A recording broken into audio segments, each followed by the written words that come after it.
Hello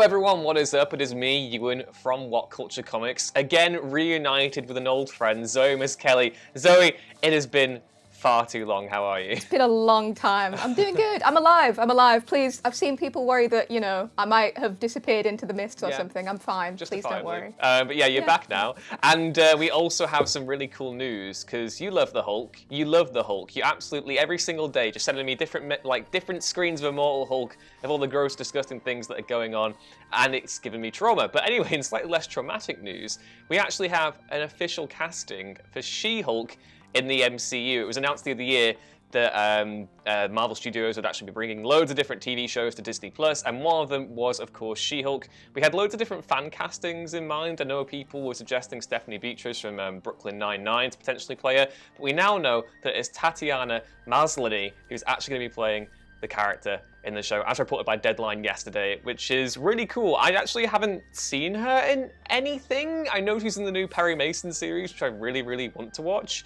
But have you seen her in anything, Zoe? I have in fact seen her in one thing, and I think it's two things, but one that I know most people might have seen, and one that I don't know how many people will have seen. The most important one is Orphan Black, where she plays essentially the lead role and a series of less lead roles because clone shenanigans. But she was also in Two Lovers and a Bear, which is a very weird title for a very lovely film that I found really, really interesting, and I think might be where a lot of more, let's say, niche film lovers might know where she comes from. I don't think she's ever had a bad role, is kind of the impressive thing. So she's definitely a good shot in that regard.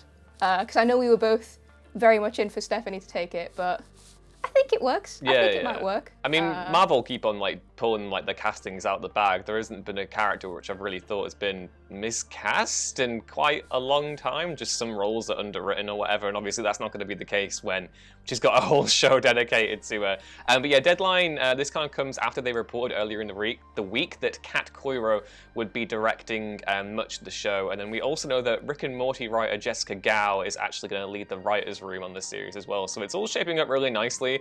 I'm really excited to see where all the Marvel shows are going, because obviously we have and they've confirmed that WandaVision is still coming out this year. Then after that, we have Falcon Winter Soldier, we have the Ms. Marvel show that was announced, we have the Moon Knight show, we have Hawkeye, obviously. How could I forget about that? Hawkeye is love, Hawkeye is life. And then obviously She-Hulk too. So lots of really cool things kind of beginning to develop here. And the cherry on the top of the cake really for this was that Mark Ruffalo then kind of tweeted out after the report came out. He just put out a tweet saying, "Welcome to the family, cuz." So it's all good. He's been doing his reading on Hulk and She-Hulk. He knows what it's all about. So yeah, I'm just really excited to see this character in the MCU. She-Hulk is such an interesting and cool figure. I've not read much of her. I've only really read the Charles Soule series that came out. God, that would have been 2014-ish, I think, that series he did, where, again, I love my superhero lawyers. Give me Daredevil, give me She-Hulk. Put them both in the same courtroom. That would be really cool. I would be about that. I'd absolutely be about that. Yeah. I think it's really smart, though, because I do think casting her is a turn from... Because the other fan casting I initially got way too excited about was Ronda Rousey, who essentially, very good wrestler, very good at the punch. But I think this is a much smarter casting in that it balances, like you say, the lawyer aspect, the intelligent woman, the smart, beautiful, has-it-all lawyer, with just a very large, strong green lady who just likes to punch things, and I respect that immensely. Yeah. Do you think that there might be any tie-in here to the upcoming Spider-Man film? Because obviously there was a lot of fan theories going around that with Peter Parker kind of now a known fugitive of the law, that potentially he'll be looking for legal avenues for advice. I know my personal hope was that would be the way we bring back Charlie Cox as Daredevil, because, the Marvel, I do believe, have, not the rights, because they always have the rights, but I think the contract that Netflix had where they couldn't use any of the Netflix characters for a certain amount of time after their shows ended. I think that's expired now for Daredevil. So I was hoping that he'd be involved potentially, but I know a lot of people have said that maybe this is how they introduce She-Hulk, and then after that it kind of spins off into her own show. There are so many different things with this as well. I'm really curious, because how were they going to do the origin and stuff now? Because again, my main knowledge of the character comes from that 90s Hulk TV show, which I remember, I think did the blood transfusion origin. And then, as I say, the Charles Soule series as well. So I think you might know more of me on this, Zoe.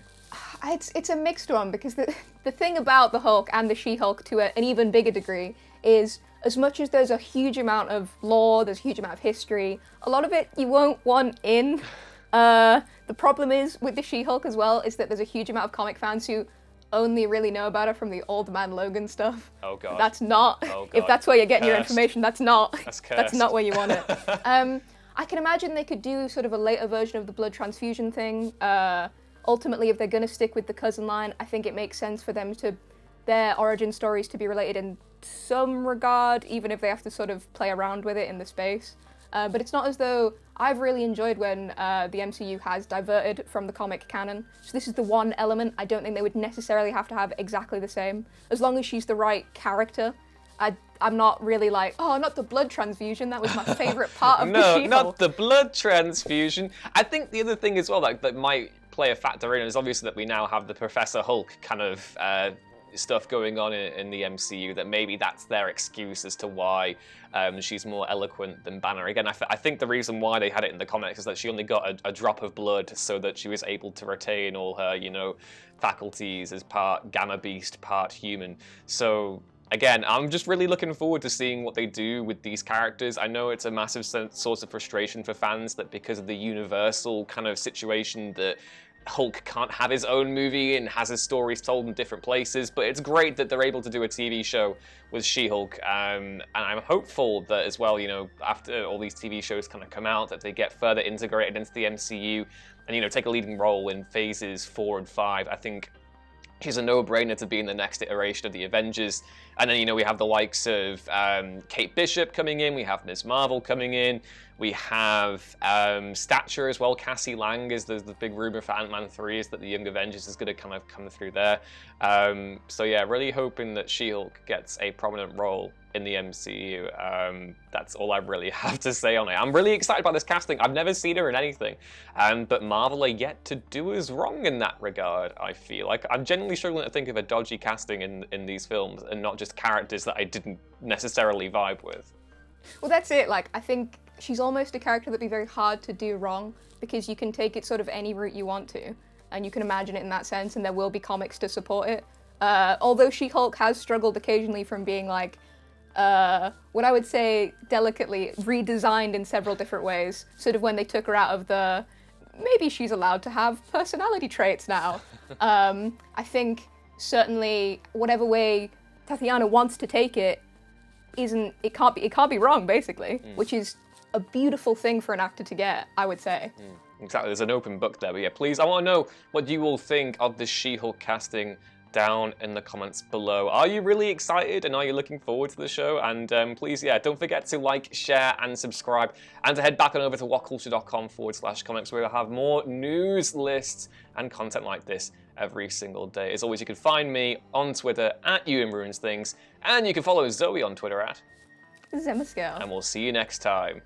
I can't. I'm not Hulk. I'm the opposite of Hulk. That was the last thing I was expecting. Like the negative Hulk. That's really what it is. The Yewolk. Wulk. There we go. Beautiful.